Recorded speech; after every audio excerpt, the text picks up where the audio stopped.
Bonjour, je m'appelle Stéphane Pouvreau, je suis chercheur en écologie marine à l'Ifremer. Je travaille dans l'unité mixte de recherche des sciences de l'environnement marin, qu'on appelle communément le LEMAR, et j'ai aussi la particularité et la chance d'être basé sur le site expérimental de la station d'Argenton, située à l'extrême ouest du Finistère, en Bretagne.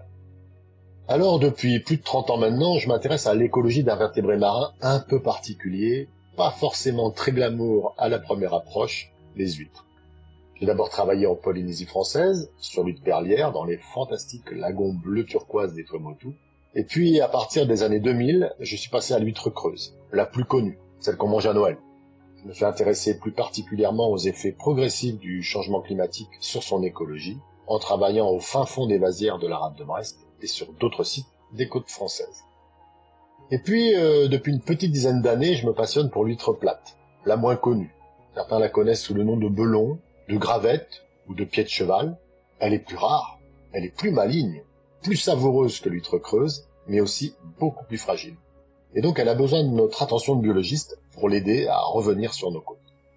Et donc sur la photo que j'ai choisi de vous montrer aujourd'hui, on y voit justement une population d'huîtres plates, collées les unes aux autres, autour d'un support qu'on leur a donné pour qu'elles se fixent dessus.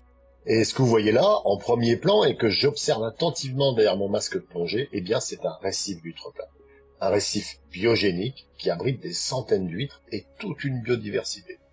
Les huîtres que l'on voit font en moyenne 6-7 cm, elles ont 2-3 ans, mais si on regarde attentivement, on en voit aussi de plus petites, des huîtres de 1 cm qui ont tout juste 1 an. On voit aussi des algues, des acidies, des éponges et plein d'autres petites bêtes qui profitent de la coquille des huîtres pour se fixer, se cacher, se nourrir ou bien se reproduire. On dit que c'est une espèce ingénieure car elle crée un habitat pour d'autres espèces. Ces huîtres et toute cette biodiversité se sont agrégées sur une structure qu'on a déposée sur le fond à la période de reproduction de l'huître en début d'été. Et cette structure, ce matériau, ont été conçus pour attirer spécifiquement les larves d'huîtres. Et en arrière-plan de la photo, on voit aussi d'autres structures similaires, recouvertes d'huîtres elles aussi, le tout dans une ambiance un peu fantomatique liée à la matière en suspension dans l'eau. L'eau est ici riche en phytoplancton, c'est bon pour les huîtres, mais ça rend l'eau trouble et ça rend notre travail en plongée un peu plus compliqué. Alors des fois on voit pas grand chose au fond de l'eau, en rade de Brest, mais on s'habitue à travailler dans cette ambiance. C'est un peu lunaire, c'est calme, c'est tout simplement magique.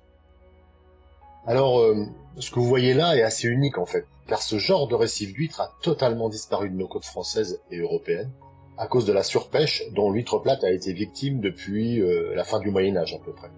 Il y a 3-4 siècles, les fonds de la rade de Brest étaient tapis de ces récifs d'huîtres, on parlait à l'époque d'huîtrières, et le milieu devait être très riche en poissons et autres organismes à cette époque. Puis ces huîtrières ont été détruites par les dragues, un engin de pêche qui racle le fond de l'eau, comme on aurait mis à nu une forêt, en ne laissant plus qu'un sol aride et hostile derrière.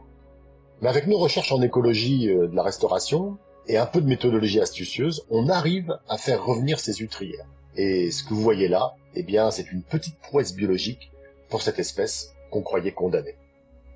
Je me souviens parfaitement du jour où l'on a pris cette photo. C'était en juin 2023, à l'occasion de la visite d'une collègue de Saint-Neupolis, qui venait faire un reportage sur notre site de restauration écologique, dans notre laboratoire à 10 mètres sous la surface, notre jardin sous la mer, jardin qu'on entretient avec mes collègues maintenant depuis presque 10 ans.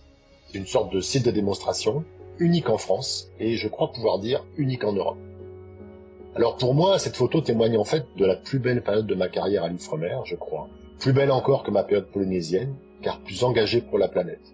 Depuis quelques années, je développe en effet des projets de recherche en lien avec la restauration écologique d'espèces en fort déclin, et ce, en partenariat avec d'autres équipes françaises et européennes. Mon modèle fétiche, vous l'avez compris, c'est l'huître plate, car l'espèce est très menacée, ça devient un modèle en écologie de la restauration à l'échelle de toute l'Europe.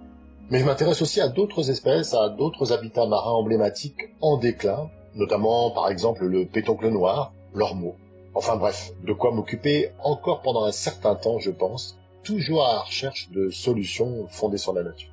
On a encore pas mal de travail, notamment en bio-inspiration. Il nous faut trouver les méthodes de restauration écologique les plus subtiles possibles, la meilleure restauration étant celle qui ne se voit pas. Vous l'avez compris au fil de ces mots, j'adore vraiment ce type de recherche car ça combine recherche fondamentale sur l'écologie d'une espèce et recherche appliquée en restauration écologique. En plus, en tant que plongeur scientifique, ça me permet d'être souvent sur le terrain et faire un nouveau métier un peu particulier, une sorte de jardinier sous la mer.